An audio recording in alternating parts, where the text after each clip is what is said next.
बहुत समय पहले की बात है। एक विशाल राज्य में राजा आदित्य का शासन था। राजा आदित्य अपने साहस, नीतियों और न्यायप्रियता के लिए पूरे राज्य में प्रसिद्ध थे। उनका राज्य सुख समृद्धि से भरपूर था और उनकी प्रजा उनसे अत्यधिक प्रेम करती थी। लेकिन उनकी सबसे बड़ी पहचान उनकी रानी सुरभि थी, जो पूरे राज्य में अपनी अप्रतिम सुंदरता के लिए जानी जाती थी। रानी सुरभि की सुंदरता का वर्णन करना शब्दों से परे था। उनकी बड़ी बड़ी आंखें जैसे आसमान में चमकते सितारे हों, और उनका चेहरा मानो पूर्णिमा के चांद की तरह दमकता था। उनकी आवाज इतनी मधुर थी कि जो भी सुनता वह मंत्रमुग्ध हो जाता। उनकी चाल इतनी मोहक थी कि लोग उनके दरबार में सिर्फ उन्हें देखने के लिए दूर दूर से आते। सुरभि सिर्फ सुंदर ही नहीं थीं, वे बुद्धिमान और करुणामयी भी थीं। वे प्रजा की समस्याओं को सुनतीं और उनके समाधान के लिए तत्पर रहतीं। उनकी सादगी और विनम्रता ने उन्हें पूरे राज्य का हृदय बना दिया था। राजा आदित्य भी अपनी रानी पर गर्व करते थे और उन्हें अपनी सबसे बड़ी ताकत मानते थे। राजा आदित्य और रानी सुरभि का जीवन प्रेम और सम्मान से भरा था। दोनों एक दूसरे के प्रति अत्यधिक वफादार थे। उनके महल में हर दिन उत्सव का माहौल रहता।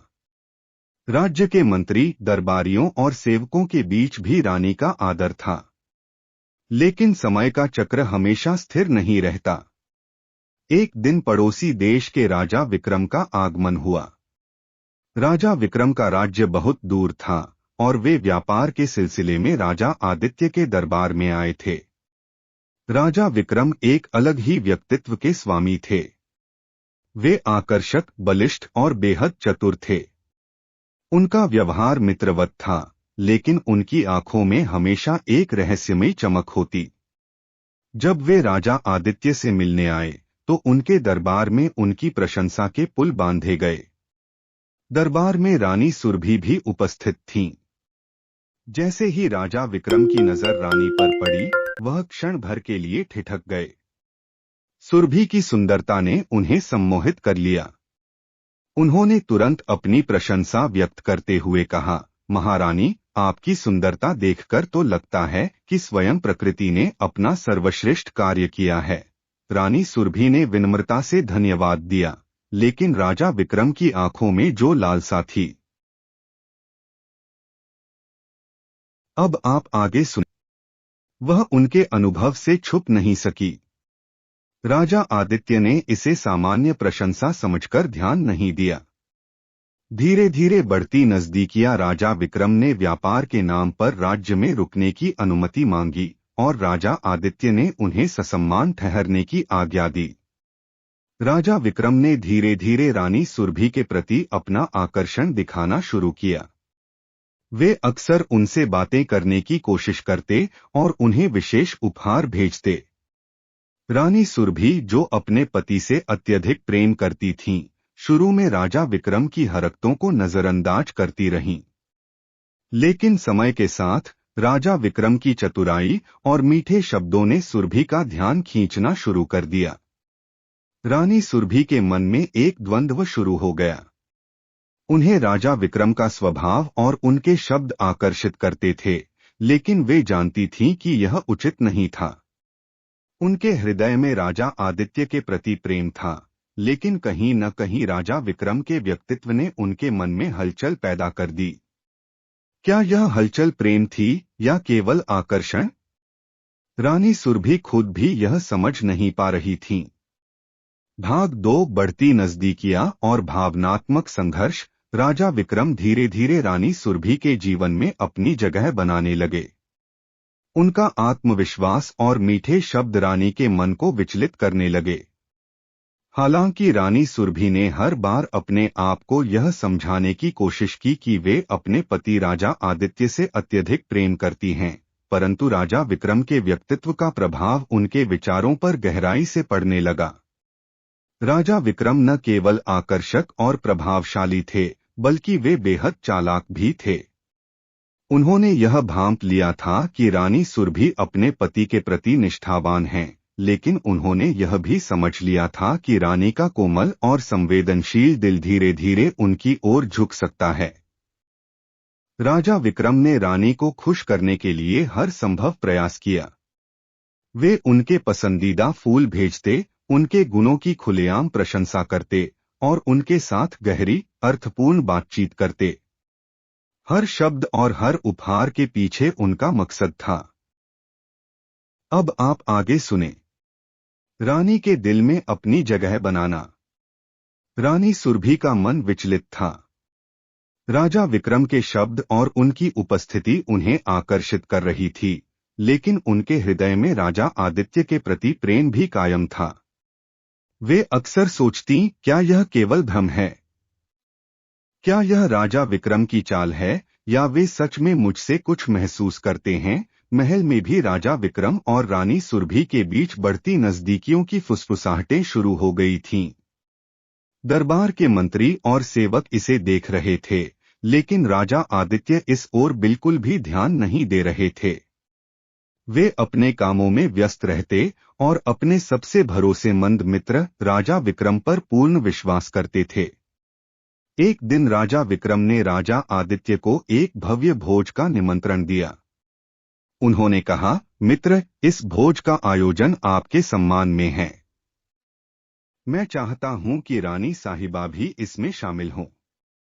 यह मेरी खुशकिस्मती होगी। राजा आदित्य ने इसे सहजता से स्वीकार किया और रानी सुरभि भी इस भोज में शामिल हुई। भोज के दौरान राजा विक्रम ने रानी सुरभि के प्रति विशेष ध्यान दिया। उन्होंने उनके लिए विशेष रूप से सजाए गए स्थान पर बैठने की व्यवस्था की और उनके लिए विशेष व्यंजन तैयार करवाए। राजा आदित्य को यह सब केवल आदर और मित्रता के रूप में प्रतीत हुआ। भोज के अंत में राजा विक्रम ने रानी सुरभि से कहा, आपकी सुंदरता और आपकी बुद्धिमत्ता अद्वितीय है। आपसे बातें करना मेरे लिए सौभाग्य की बात है। रानी सुरभि ने मुस्कुराकर उनका धन्यवाद दिया, लेकिन उनके दिल में यह बात गूंजती रही। भोज समाप्त होने के बाद रानी सुरभि को उनके कक्ष में एक संदेश मिला। यह राजा विक्रम का था। उसमें लिखा था, रानी साहिबा, आपके बिना यह संसार अधूरा लगता है। मुझे आपसे कुछ कहना है जो केवल आपसे ही कह सकता हूं। क्या मैं आपसे अकेले में बात कर सकता हूं? रानी ने संदेश पढ़कर घबराहट महसूस की। उनका दिल तेजी से धड़कने लगा। उन्होंने इसे नजरअंदाज करने की कोशिश की, लेकिन उनकी उत्सुकता उन्हें रोक नहीं पा रही थी। रानी सुरभि ने कई बार खुद को समझाने की कोशिश की कि वे राजा विक्रम से नहीं मिलेंगी, लेकिन अंततः उनकी जिज्ञासा और भावनाओं ने उन्हें कक्ष से बाहर निकलने पर मजबूर कर दिया। राजा विक्रम ने महल के एक सुनसान स्थान पर उनसे मुलाकात की। उन्होंने रानी से कहा, रानी साहिबा, मैंने जीवन में बहुत कुछ पाया है, लेकिन जो भावनाएं आपके लिए हैं, वह कभी किसी के लिए नहीं हुई। मैं आपको केवल आपकी सुंदरता के लिए नहीं, बल्कि आपके हृदय और आपकी बुद्धिमत्ता के लिए चाहता हूं। रानी सुरभि यह सुनकर अचंभित रह गईं। उन्होंने कहा, राजा विक्रम, आप मेरे पति के मित्र हैं। मैं उनके प्रति वफादार हूं। कृपया यह बात यहीं समाप्त करें। लेकिन राजा विक्रम ने हार नहीं मानी। उन्होंने कहा, यह मेरा दुर्भाग्य है कि मैं आपको पहले नहीं मिला, लेकिन मेरा प्रेम सच्चा है। मैं आपको कभी तकलीफ नहीं दूंगा। बस आपसे इतना चाहता हूं कि मेरे दिल की बात को समझें। रानी सुरभि कक्ष में लौट आईं, लेकिन उनके मन का द्वंद्व और गहरा हो गया। क्या राजा विक्रम सचमुच उनसे प्रेम करते हैं, या यह केवल एक छल? रानी ने यह निर्णय लिया कि वे राजा विक्रम से दूरी बनाए रखेंगी। लेकिन क्या यह निर्णय उनके लिए इतना सरल होगा? रानी सुरभि और राजा विक्रम के बीच बढ़ती नजदीकियां अब एक नए मोड़ पर पहुंच चुकी थीं। विक्रम की मीठी बातें और आकर्षक व्यक्तित्व रानी के मन में एक तूफान खड़ा कर रहे थे। हालांकि उनके मन में यह स्पष्ट था कि वे अपने पति राजा आदित्य से प्रेम करती हैं, लेकिन विक्रम के प्रति उनकी जिज्ञासा और मोह को नकार पाना अब उनके लिए मुश्किल हो रहा था। रानी सुरभि ने कई बार खुद को यह समझाने की कोशिश की कि विक्रम की बातों से दूरी बनाए रखना ही सही है, लेकिन जब भी वह विक्रम के पास होती, उनके शब्द और उनके गहन दृष्टिकोण उन्हें कमजोर कर देते। उन्होंने अपने आप से कहा, यह केवल एक आकर्षण है। मैं अपने पति से प्रेम करती हूँ, लेकिन क्यों मैं विक्रम के बारे में बार बार सोचने पर मजबूर हो जाती हूँ। राजा विक्रम ने रानी से धीरे धीरे और गहराई से अपने विचार साझा करना शुरू कर दिया। वे अक्सर उनसे कहते, आप जैसे व्यक्तित्व को देखकर मेरा हृदय सहज नहीं रह पाता। रानी साहिबा, मेरे लिए यह प्रेम सिर्फ एक भावना नहीं है, यह मेरा अस्तित्व बन चुका है। विक्रम के शब्द रानी को कमजोर करते जा रहे थे। उन्होंने कई बार विक्रम से दूरी बनाने की कोशिश की, लेकिन विक्रम की चालाकी और उनकी चतुराई उन्हें रोकने में सफल हो रही थी। अब आप आगे सुने। एक दिन विक्रम ने रानी सुरभि को एक और गुप्त संदेश भेजा। इसमें लिखा था, रानी साहिबा, मैं आपसे केवल एक बार अकेले में मिलना चाहता हूँ। यह आखिरी बार होगा। यदि आप मुझसे मिलना चाहें तो महल के गार्डन में आइए। रानी ने संदेश को पढ़ा और कई बार इसे फाड़ने का मन बनाया, लेकिन उनकी भावनाओं ने उन्हें रोक लिया। वह जानती थीं कि यह उचित नहीं है, लेकिन उनके मन की जिज्ञासा और मोह ने उन्हें विवश कर दिया। रानी सुरभि ने रात के समय गार्डन में जाने का निर्णय लिया। गार्डन के शांत और सुगंधित वातावरण में विक्रम पहले से ही उनका इंतजार कर रहे थे। जैसे ही रानी वहां पहुंची, विक्रम ने उनके प्रति अपने प्रेम का इजहार किया। रानी साहिबा, मैं आपको किसी सीमा में नहीं बांधना चाहता। मैं केवल आपकी खुशी चाहता हूं। लेकिन मैं अपने दिल को रोक नहीं पा रहा। विक्रम ने धीरे से रानी का हाथ पकड़ लिया। रानी ने हाथ छुड़ाने की कोशिश की, लेकिन उनके मन की कमजोरी ने उन्हें रोक दिया। विक्रम ने धीरे धीरे उनके करीब आकर कहा, आपकी सुंदरता के आगे मेरा सब कुछ फीका है। मैं आपसे कुछ नहीं मांगता, केवल आपका साथ चाहता हूं। यह कहते हुए विक्रम ने रानी को अपने करीब खींच लिया। रानी ने पल भर के लिए विरोध किया, लेकिन विक्रम के करीब आते ही वह खुद को रोक नहीं सकी। उनके बीच पहला चुंबन हुआ। उस रात गार्डन में विक्रम ने रानी के साथ अपनी भावनाएं व्यक्त करते हुए उनके करीब आना शुरू कर दिया। रानी का मन द्वंद्व में था। उनके भीतर का एक हिस्सा उन्हें रोकने की कोशिश कर रहा था, लेकिन दूसरा हिस्सा उन्हें कमजोर बना रहा था। विक्रम ने रानी के चेहरे को छुआ, उनकी आंखों में देखा और धीरे धीरे उनके साथ शारीरिक संबंध बनाने की कोशिश की। रानी की अनिच्छा अब पूरी तरह टूट चुकी थी। उस रात उन्होंने अपनी सीमा लांघ दी। अगली सुबह रानी सुरभि का मन अपराध बोध से भर गया। उन्होंने खुद से कहा, मैंने क्या कर दिया? यह मेरे पति और मेरे रिश्ते के साथ विश्वासघात है। मैं इसे कैसे ठीक कर सकती हूं? लेकिन विक्रम ने उन्हें ढाढ़स दिया। उन्होंने कहा, रानी साहिबा, प्रेम में कुछ भी गलत नहीं होता। आपने केवल अपने दिल की आवाज सुनी है। विक्रम के इन शब्दों ने रानी को थोड़ी देर के लिए शांत कर दिया, लेकिन उनके भीतर का अपराध बोध खत्म नहीं हो रहा था। रानी सुरभि के जीवन में अब हर पल पछतावे से भरा हुआ था। राजा विक्रम के साथ उस रात के बाद उनका मन बेचैन था। उन्होंने महल में रहते हुए भी अपनी पहचान खो दी थी। वे राजा आदित्य के सामने शर्मिंदगी महसूस करती थीं, और उनकी आंखों में हमेशा अपराध बोध साफ झलकता था। विक्रम, जो पहले रानी सुरभि के प्रति अत्यधिक प्रेम और आदर दिखा रहा था, अब अलग व्यवहार करने लगा। उसने रानी से दूरी बना ली। अब वह उन पर उतना ध्यान नहीं देता था जितना पहले दिया करता था। रानी ने महसूस किया कि विक्रम उन्हें अनदेखा कर रहा है। जब उन्होंने विक्रम से इसका कारण पूछा, तो विक्रम ने ठंडी आवाज में जवाब दिया, रानी साहिबा, जो होना था वह हो चुका। मैं अब अपनी जिंदगी में आगे बढ़ चुका हूँ। रानी को यह सुनकर गहरा झटका लगा। उन्हें समझ में आने लगा कि विक्रम का प्रेम सच्चा नहीं था, बल्कि वह केवल उनके शरीर का भूखा था। सच्चाई का पता चलता है रानी सुरभि ने विक्रम की असलियत जानने का निर्णय लिया। उन्होंने अपने भरोसेमंद सेवक से विक्रम की गतिविधियों पर नजर रखने को कहा।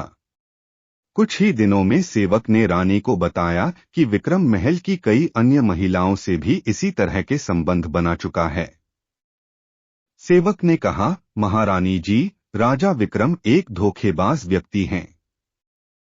वह केवल महिलाओं का उपयोग करता है और फिर उन्हें छोड़ देता है। आपने जो देखा वह केवल उनका एक मुखौटा था। यह सुनकर रानी का दिल टूट गया। उन्होंने खुद को बेहद कमजोर और अपमानित महसूस किया। राजा आदित्य का प्रेम। रानी अब अपने पति राजा आदित्य की सच्चाई को और गहराई से समझने लगी। राजा आदित्य ने हमेशा उन्हें सम्मान और प्रेम दिया था। वे उनकी सुरक्षा और खुशी के लिए हमेशा समर्पित रहे।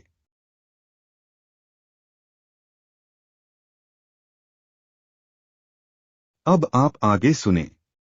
रानी ने सोचा, मैंने कितनी बड़ी भूल की। जो व्यक्ति मुझसे सच्चा प्रेम करता था, मैंने उसी के साथ विश्वासघात किया। रानी सुरभि ने खुद को संभालते हुए एक बड़ा निर्णय लिया। उन्होंने राजा विक्रम से मिलने का निर्णय किया। इस बार उनकी आंखों में आंसू नहीं, बल्कि गुस्सा और आत्मसम्मान झलक रहा था। उन्होंने विक्रम से कहा, राजा विक्रम, आपने मेरे विश्वास और भावनाओं का खिलवाड़ किया। मैं अपनी गलती स्वीकार करती हूँ, लेकिन अब मैं यह सुनिश्चित करूंगी कि आप फिर कभी किसी और महिला के साथ ऐसा न करें। रानी ने राजा आदित्य को सारी सच्चाई बताने का साहस किया। उन्होंने कहा, महाराज, मैंने एक बहुत बड़ी भूल की है। विक्रम ने मेरे मन को भ्रमित कर दिया और मैं कमजोर पड़ गई। लेकिन अब मैं आपके सामने सब कुछ स्वीकार करती हूँ। आप जो सजा देंगे मैं उसे सहर्ष स्वीकार करूंगी। राजा आदित्य, जो अपनी पत्नी से सच्चा प्रेम करते थे, उनकी बात सुनकर शांत रहे। उन्होंने कहा, रानी सुरभि, मैं आपसे प्रेम करता हूं और आपके इस साहस को सराहता हूं। आपने अपनी गलती मानी और यह सबसे बड़ी बात है। लेकिन राजा विक्रम को इसकी सजा मिलनी चाहिए। विक्रम का पतन। राजा आदित्य ने विक्रम को दरबार में बुलाया और उसे उसके कुकर्मों के लिए सजा सुनाई। उन्होंने विक्रम से उसकी सारी शक्ति और अधिकार छीन लिए और उसे राज्य से निष्कासित कर दिया। रानी सुरभि ने राजा आदित्य के सामने अपनी गलती को स्वीकार कर अपने आत्मसम्मान को पुनः स्थापित किया। उन्होंने यह महसूस किया कि सच्चा प्रेम हमेशा ईमानदारी और विश्वास पर आधारित होता है। विक्रम के जाल से निकलकर रानी ने अपने जीवन को नई शुरुआत दी और राजा आदित्य के साथ अपने रिश्ते को मजबूत किया। यह कहानी हमें यह सिखाती है कि भावनाओं और आकर्षण के चक्कर में सच्चाई और सच्चे रिश्तों को कभी न भूलें। सच्चा प्रेम वह है जिसमें विश्वास और समर्पण होता है।